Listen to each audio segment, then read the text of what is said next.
ವೀಕ್ಷಕರೇ, ನಮ್ಮ ಚಳ್ಳಕೆರೆ ಟಿವಿಗೆ ಸ್ವಾಗತ. ಇಂದಿನ ಪ್ರಮುಖ ಸುದ್ದಿ. ಚಳ್ಳಕೆರೆ ತಾಲೂಕಿನ ನೇರಲಗುಂಟೆ ಗ್ರಾಮದಲ್ಲಿ ಮಾರ್ಚ್ 28ರಂದು ಸಂಪೂರ್ಣ ರಾಮಾಯಣ ಅರ್ಥಾತ್ ರಾವಣನ ವಧೆ ಎಂಬ ಪೌರಾಣಿಕ ನಾಟಕ ಪ್ರದರ್ಶನ ನಡೆಯಲಿದೆ ಎಂದು ಮಾಜಿ ಶಾಸಕ ಎಸ್ ತಿಪ್ಪೇಸ್ವಾಮಿ ಹೇಳಿದ್ದಾರೆ.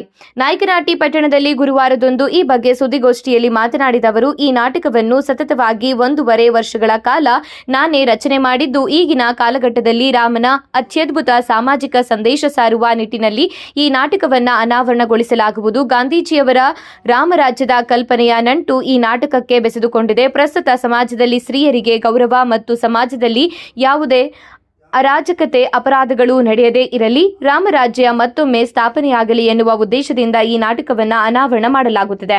ಈ ನಾಟಕ ನೋಡಲು ದಾವಣಗೆರೆ, ಚಿತ್ರದುರ್ಗ, ವಿಜಯನಗರ, ಬಳ್ಳಾರಿ ಸೇರಿದಂತೆ ನಾನಾ ಭಾಗಗಳಿಂದ ಸಾವಿರಾರು ಸಂಖ್ಯೆಯಲ್ಲಿ ಕಲಾಭಿಮಾನಿಗಳು ಆಗಮಿಸಲಿದ್ದಾರೆ. ಬೆಂಗಳೂರು ಸೇರಿದಂತೆ ನಾನಾ ಭಾಗಗಳಿಂದ ಕಲಾವಿದೆಯರು ಪಾಲ್ಗೊಳ್ಳಲಿದ್ದಾರೆ ಎಂದಿದ್ದಾರೆ. ಸುದ್ದಿಗೋಷ್ಠಿಯಲ್ಲಿ ಮುಖಂಡರಾದ ಬೂದಿ ಪಾಪಯ್ಯ, ಬೊಂಬಾಯಿ ತಿಪ್ಪಯ್ಯ, ಡ್ರೈವರ್ ಬೋರಯ್ಯ, ಚನ್ನಬಸಪ್ಪ, ರಾಜಣ್ಣ, ಕೃಷ್ಣಮೂರ್ತಿ, ಬೋರಯ್ಯ, ತಿಪ್ಪಣ್ಣ, ದುರ್ಗದ ಪಾಲಯ್ಯ, ತಿಪ್ಪೇಸ್ವಾಮಿ, ರಾಜಣ್ಣ, ಬುಡ್ಡಯ್ಯ ಸೇರಿದಂತೆ ಹಲವಾರು ಜನ ಉಪಸ್ಥಿತರಿದ್ದರು. ರೋಗ ರುಜಿನಗಳು ಇಲ್ಲಂತೆ ಅಂತ ಒಂದು ಆಡಳಿತವನ್ನು ಕೊಟ್ಟಂತ ರಾಮನು ಆ ರೀತಿಯಾಗಿರ್ತಕ್ಕಂಥ ಗಾಂಧೀಜಿಯವರು ಆ ರೀತಿಯಾಗಿರ್ತಕ್ಕಂಥ ಒಂದು ರಾಜ್ಯವನ್ನ ಅಭಿವೃದ್ಧಿಪಡಿಸ್ತಕ್ಕಂಥ ಕೆಲಸವನ್ನು ಮಾಡಬೇಕು ಅಂತ ಹೇಳಿದರು. ಹಾಗೆಯೇ ಈ ರಾಮಾಯಣ ಅಂತಕ್ಕಂಥದ್ದು ಧರ್ಮ ಉಳಿಸೋದಕ್ಕಾಗಿ ಶ್ರೀಮಾನ್ ವಿಷ್ಣು ರಾಮನ ಅವತಾರಿಯಾಗಿ ಬಂದಿರತಕ್ಕಂಥದ್ದು. ಬಂದುಬಿಟ್ಟು ಅಣ್ಣ ತಮ್ಮಯಾಗಿರಬೇಕು ಮತ್ತು ತಂದೆ ತಾಯಿ ಮಾತನ್ನು ಅಣ್ಣ ತಮ್ಮಗಳು ಯಾವ ರೀತಿಯಾಗಿ ನೆರವೇರಿಸಬೇಕು ಅಂತಕ್ಕಂಥದ್ದು ಇದು ಬಹಳ ಸ್ವಾರಸ್ಯಕರವಾಗಿರ್ತಕ್ಕಂಥ ಅದ್ಭುತವಾಗಿರ್ತಕ್ಕಂಥ ಒಂದು ಸಾಮಾಜಿಕ ಒಂದು ಸಂದೇಶವನ್ನು ಸಾರ್ತಕ್ಕಂಥ ಒಂದು ರಾಮಾಯಣ ಇದು. ನಾವು ಹಿರಿಯರೆಲ್ಲ ಸೇರಿಬಿಟ್ಟು ನಾಟಕ ಆಡ್ಬೇಕನ್ನೋದೇನು ನಮಗೇನು ಇರಲಿಲ್ಲ. ನಾನೇ ಈ ಕಥೆಯನ್ನು ಬರೆದಿದ್ದೆ. ಇದು ಬರೆದಾಗ ಎಲ್ಲ ಕೆಲವು ಊರು ನೀನೇ ಬರೆದಿಯಪ್ಪ, ನೀನೇ ಒಂದು ಸಾರಿ ಆಡು ಅಂತಕ್ಕಂಥದ್ದನ್ನು ಹೇಳಿದರು. ಅದಕ್ಕೆ ನಾನು ರೆಡಿಯಾಗಿದ್ದೀನಿ. ಏನಪ್ಪ ಅಂದರೆ ಪ್ರೇಕ್ಷಕರಿಗೆ ಮತ್ತು ಆಡ್ತಕ್ಕಂಥ ಕಲಾವಿದರಿಗೆ ನಮ್ಮಿಂದ ಪ್ರೋತ್ಸಾಹ ಕೊಡಲಿ ಅಂತಕ್ಕಂಥ ಉದ್ದೇಶದಿಂದ ನಾವು ಆಡ್ತೀವಿ. ನಾವೇನು ಆಡ್ಬೇಕನ್ನೋ ಉದ್ದೇಶ ಇಲ್ಲ. ಮುಂದೆ ಕಲಾವಿದರು ನಮ್ಮನ್ನು ನೋಡಿ ಕಲೆಯನ್ನು ಉಳಿಸಿ ಬೆಳೆಸ್ತಕ್ಕಂಥ ಕೆಲಸವನ್ನು ನಾವು ಪ್ರೋತ್ಸಾಹ ಕೊಡ್ತೀವಿ. ಅದಕ್ಕೆ ಮಾಡ್ತಕ್ಕಂಥ ಕೆಲಸವನ್ನು ಮಾಡಬೇಕು ಅಂತ ಹೇಳಿಬಿಟ್ಟು ಈ ನಾಟಕವನ್ನು ನಾವು ಪ್ರಾರಂಭ ಮಾಡಿದ್ದೀವಿ. ಸಾಮಾನ್ಯವಾಗಿ ದಾವಣಗೆರೆ, ಚಿತ್ರದುರ್ಗ ಮತ್ತು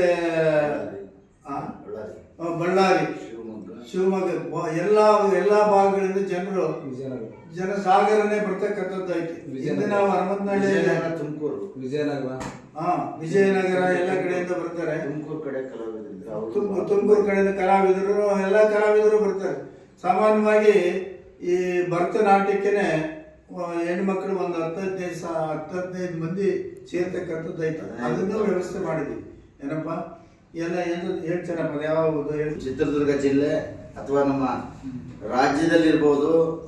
ಹಿಂದೆ ನಮ್ಮ ಮಾಜಿ MLA ಅವರು ಒಂದು ನಾಟಕವನ್ನು ಈ ಹನುಮಂತನಹಳ್ಳಿಯಲ್ಲಿ ಮಾಡಿದಾಗ ಇವತ್ತು ಸುಮಾರು ಕಲಾವಿದರು ಇವತ್ತು ತುಮಕೂರಲ್ಲಿ ಸುಮಾರು ಸೀನ್ಸ್ಗಳಿದ್ದಾವೆ. ಇವತ್ತು ಒಂದು 20-30 ಸೀನ್ಸು ದೊಡ್ಡ ದೊಡ್ಡ ಬಂದೂರು ಸೀನ್ಸ್ಗಳಿದ್ದಾವೆ. ಅವ್ರು ಹೇಳ್ತಾರೆ, ನಾವೊಂದು ಸ್ಟೇಜಲ್ಲಿ ಮಾಡಿದಾಗ ನಮ್ಮ ಒಂದು ಸಾಹೇಬರು ನಾಟಕ ಆಡಬೇಕಾದ್ರೆ ಆ ಸ್ಟೇಜೇ ಬೇರೆ ಥರ ಇರುತ್ತೆ.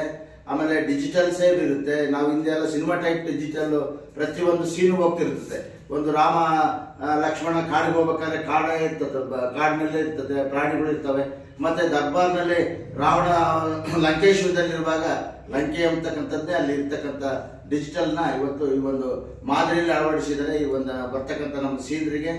ಮತ್ತೆ ಈಗ ನಾವು ನಾಟ್ಯ ಮಾಡೋಕ್ಕೆ ಬೆಂಗಳೂರಿಂದ ಪುಷ್ಪ ವೃಂದದವರಂತ ಅವರು ಒಂದು 10 ಜನ ಬರ್ತಾರೆ. ಮತ್ತೆ ಮೊಳಕಾಲ್ಮೂರಿಂದ ಜ್ಯೋತಿ ಅವರು ಅವರಿಂದ ಒಂದು 5 ಜನ ಬರ್ತಾರೆ. ಮತ್ತೆ ಇನ್ನೊಬ್ರು ಪ್ರಸಿದ್ಧವಾಗಿರ್ತಕ್ಕಂಥ ಭರತನಾಟ್ಯ ಮಾಡ್ತಕ್ಕಂಥ ಕಲಾವಿದರು ಅಂತಂದ್ರೆ ಮೌನೇಶ್ ಕಲ್ಲಳ್ಳಿ, ಬಹಳ ಇಂಪಾರ್ಟೆಂಟ್ ಸೊಗಸಾಗಿ ಭರತನಾಟ್ಯ ಮಾಡ್ತಾನೆ. ಇಷ್ಟು ಜನ ಭರತನಾಟ್ಯಗಳು ಎಲ್ಲ ದರ್ಬಾರ್ ಸೀನ್ಗಳಲ್ಲಿ ನಡೀತಾ ಇರುತ್ತೆ. ಈ ತರ ಸಾಹೇಬ್ರು ಇವತ್ತು ಒಳ್ಳೆ ಸಂದೇಶವನ್ನು ಸಾರಕ್ಕೆ ರಾಮನ ಸಂದೇಶ, ರಾಮ ಅಂದ್ರೆ ಎಲ್ಲ ವಿಚಾರವನ್ನು ಹೇಳಿದರೆ ಇವತ್ತು ಆ ಒಂದು ಸಂದೇಶವನ್ನ ಸಮಾಜದಲ್ಲಿ ಕೊಡುಗೆಯಾಗಿ ಅವರು ವಿರಚಿತ ಮಾಡಿದ್ದಾರೆ. ಅವರೇ ಸ್ವಂತ ಒಂದೂವರೆ ವರ್ಷದ ಕಾಲ ಅದನ್ನು ಸ್ವಂತ ಬರೆದು ಇವತ್ತು ಅವರೇ ನಮಗೆ ನಮ್ಮ ಊರಿನ ಕಲಾವಿದರು ನೀವೇ ಪ್ರದರ್ಶನ ಮಾಡ್ರಿ ಅಂದಾಗ ಇಲ್ಲ ನೀವು ಮಾಡಲೇಬೇಕು, ನೀವು ಹಿರಿಯ ಕಲಾವಿದರು, ಹಿಂದೆ ಈಗ 4 ನಾಟಕಗಳನ್ನ ರಚನೆ ಮಾಡಿದ್ರಿ. ನೀವು ರಾಮ ರಾವಣರ ಯುದ್ಧ 1 ರಚನೆ ಮಾಡಿದ್ರಿ, ಶಿವಾರ್ಜುನರ ಯುದ್ಧ 1 ರಚನೆ ಮಾಡಿದ್ರಿ, ಮತ್ತೆ ಈಗ ಶಿವಜಲಂಧರ ಇದಾದ ತಕ್ಷಣ ಶಿವಜಲಂಧರ ರೆಡಿ ಎಲ್ಲ ರೆಡಿಯಾಗಿದೆ. ಈ ಸಂಪೂರ್ಣ ರಾಮಾಯಣ ಮುಗಿದ್ಮೇಲೆ ಶಿವಜಲಂಧರ 4 ಕೃತಿಗಳನ್ನ ಈ ಸಮಾಜಕ್ಕೆ ಕೊಡುಗೆಯಾಗಿ ಕೊಟ್ಟಿದ್ದಾರೆ. ಇವತ್ತು ನಾಡುಗಳು ಈ ಒಂದು ಜಿಲ್ಲೆಯಲ್ಲಿ